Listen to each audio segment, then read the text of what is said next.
Subathons are bad for streaming. Let me see what this is. It's about Omizi. I love y'all so much, bro. I've been going through hell out here. Hell. And I've had to go through it and push, bro.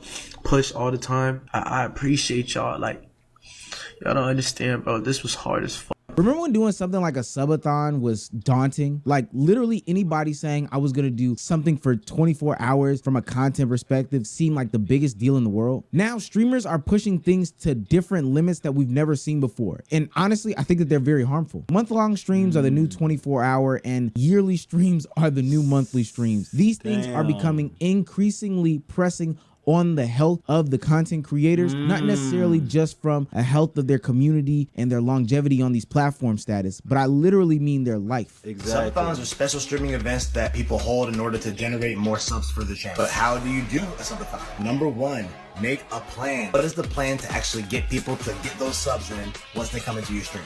Number two, promote it to guarantee that people will be there. You don't know if they're sub or not, but you at least want people there to witness what's going on so you have the chance to entice them. Number three, rest and nutrition. Get some rest before you try to stay up for 6, 8, 11, 12, 15, 24 hours. Get some rest and get proper nutrition. It's not the time for bang fuel or Snickers bars. Like, get a real meal, eat a salad, eat something green, eat some fruit. And then lastly, have fun. It's an experience and you may see what you're How fast things entices them to give you those subs. Now that Sorry, I just ain't. I don't know. He was yapping. video was made in 2021, and it's amazing how fast things change in our lives. I think it was funny that he said that you need to stay hydrated and rest up because you know you're going to be staying up for 6, 8, Yeah, 12 that's what I was about to say. Like 6, 8. First of all, 6 hours, some shit I would do. Like hours. That ain't Please, no buddy. subathon. That's no longer the standards for a subathon. Hell, that's your favorite streamer's nightly stream at this point. It's also Exactly. interesting because subathons at one point were supposed to be reserved for very special moments. You know, like September where the subs are at a discounted rate, so streamers would stay on for a much longer and extended period of time in order didn't to know boost their that. sub revenue for that specific month and hopefully gain a new following or hell, just make more money in general. But no, we're in January, and right now, if you go on any TikTok, Twitch, or Kick page, any page that does any sort of live streaming, I can guarantee you that there are no less than 5 content creators on any given platform doing some sort of thon at this very moment. Another thing that was brought up is how feasible this is, or really not is, to consistently do this. I literally saw a video not too long ago of Neon saying he spent $200,000 on 5 streams not too long ago. And I understand why content creators went the streaming route. Essentially, you can make more content with less legwork and less overhead. But at this point, if we're putting this much into this type of content and you're not getting the rewards out of it that you thought you would, what's the point of doing this? You could have made better content if you just sat down with a pen and a paper and made a video. But what's interesting to people is that they believe that this is the new meta for creating content. And I'm gonna be honest with you, every time there's a new meta, the people that ride that new meta that aren't at the top are always going to be the people that don't benefit from this. Newer streamers staying on these platforms from hours on end don't even realize that a lot of thons are filled with bad content. And when I say bad content, I literally mean people just sitting on couches, eating food, not really doing anything like that. And for you as a new streamer, putting out any sort of bad content is not gonna build healthy habits for you, Right. whether it be from how you perceive content creation or just what you put out to this new audience that you are getting when you're really only subathoning to like 2 people. And then there's even an argument in the streaming community that subathons can even appear as greedy to a lot of these content creators. I think that subathons are cool for celebrations and things like that.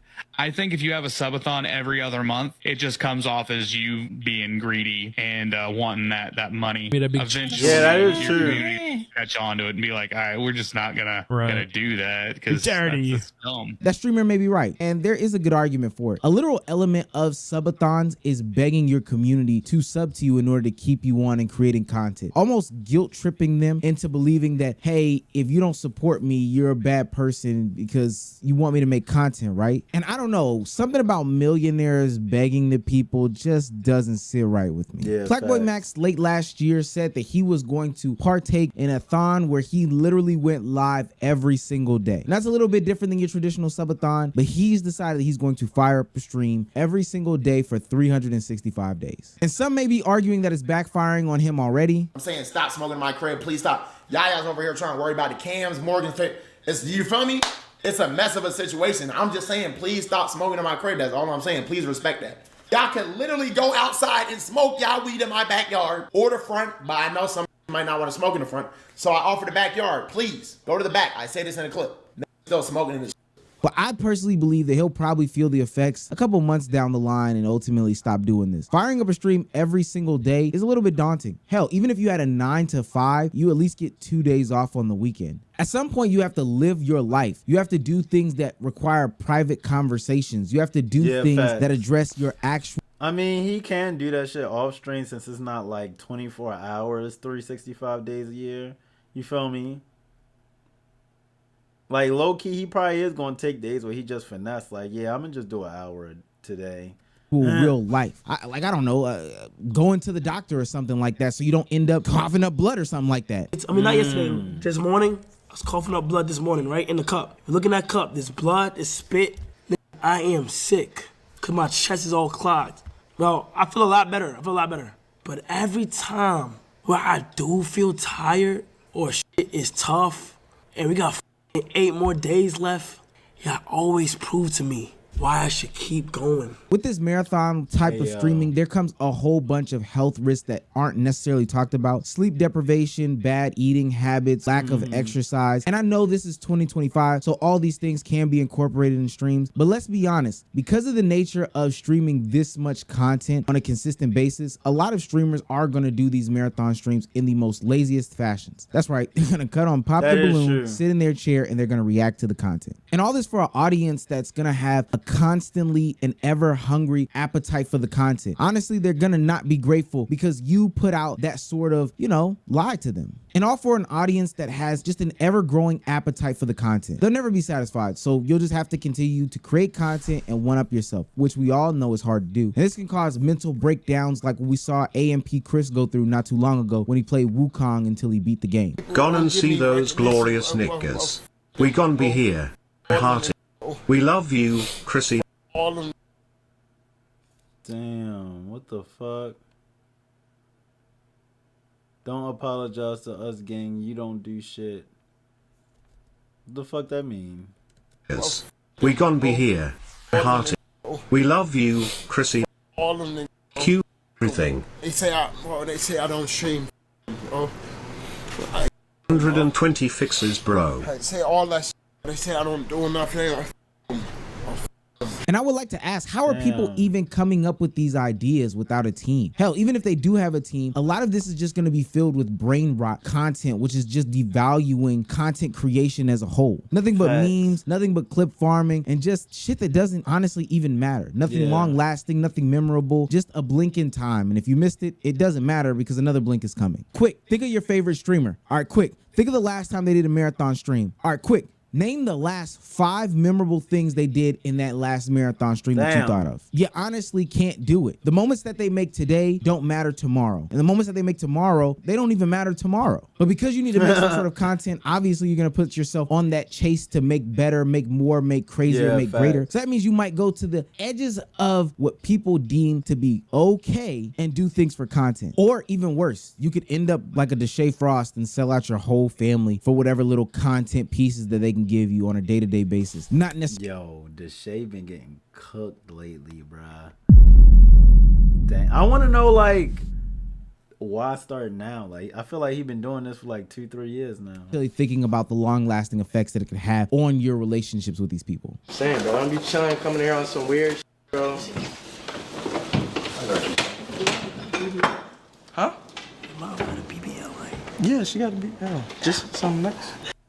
Bro, chill, bro. Mom, you over here talking about your shit, bro. I think one of the things that these content creators have to realize is that at some point, streaming like this, marathon-wise, isn't benefiting you. It's not benefiting you a health perspective. It's not helping you from a relationship perspective. It's not benefiting you from creating the best content that you can, which ultimately helps grow the biggest and most loyal audience that you can. It's not helping you create anything memorable, and it's damn sure not helping your pockets when you're spending $200,000 on a trip to not even produce anything that recoups that money. I'm seeing this new trend where a lot of these streamers think that they can offset this with some sort of brand and say, hey, if I can get so-and-so to sponsor my thon or whatever thing that I'm doing, then I can ultimately make my money back even if I don't make it off the VODs or the clips or whatever the case may be. But what they don't realize is, and hell, they might not even care, is that these brands are getting so much more bang for their buck. Think about it this way. At one point, they had to pay $10,000 for you to do one story post, and it just existed in that vacuum. But now they'll have you consistently have it on their stream for just a little bit more money. It's okay if you get less viewers live, because ultimately there's going to be 10 clip pages that you run, 10 fan-made clip pages, and 10 people reacting to those same streams when they do their marathon stream. So that's now being passed around 30 times over, and this brand or whatever is getting more bang for its buck. And I've been hearing more horror stories behind the scenes that I can't speak of, but trust me, financially speaking, a lot of this marathon streaming does not make sense. I've got to ask, who are you doing this for? And why are you doing this? How sustainable is this? After a year of doing marathon streams, are you going to do another year of marathon streams? How is this something that you can continue down your life path if you think this is supposed to be a career? You're just going to be a career-long marathon streamer? Sit down, make something memorable, and I promise you, whatever you are looking for in content creation will come to you. But the first step of that is stop feeding your audience this brain-rotted content because you've been on the computer for the last 6 hours and you've got 6 more hours to go and you're running out of ideas. So you got to think of something.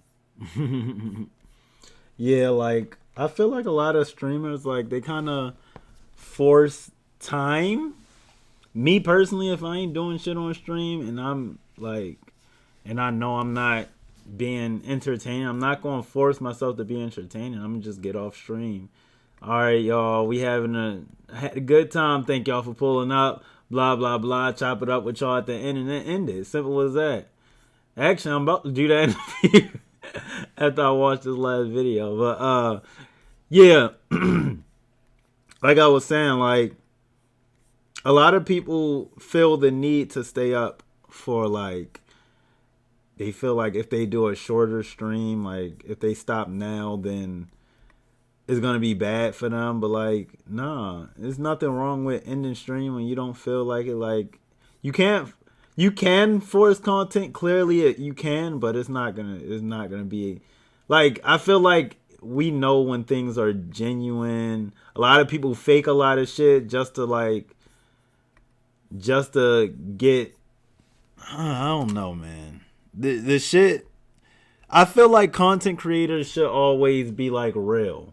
Like, they should be like popular for who they are and not for what they do. So, like, when they do things that's, like, planned or scripted, it will never seem genuine. You feel me? And that's how I look at it, but I know a lot of other people even believe that type of content is real, like when it's fake. But I don't know. I feel like I could notice that shit from a mile away. But yeah, let me know how y'all feel about the subathons and shit. This is my first time hearing about, like, this topic of it being, like, so bad. Besides of when, like, people were saying, like, Max doing the 365 thing isn't too good. But that's about it. But yeah, there's actually a W topic because, like, it makes perfect sense.